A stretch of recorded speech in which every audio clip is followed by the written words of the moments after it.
Welcome to the Windows Club.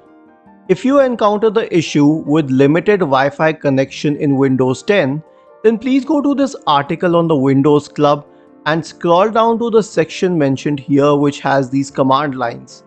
Then search for command prompt in the Windows search bar and click on Run as Administrator to open the elevated command prompt window. Now we will copy this set of commands and then paste it in the elevated command prompt window. We can do it at once or one by one, and please press enter for the last command as well. Let it say OK for each command. Lastly, we will enable the settings again using this last command, which is net shint tcp show global. I'll paste it here and then it is done.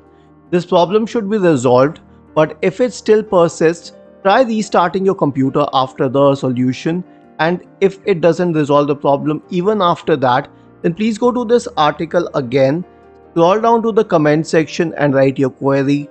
We will surely answer to it. Do not forget to subscribe to the channel. Thank you for watching this video and have a nice day.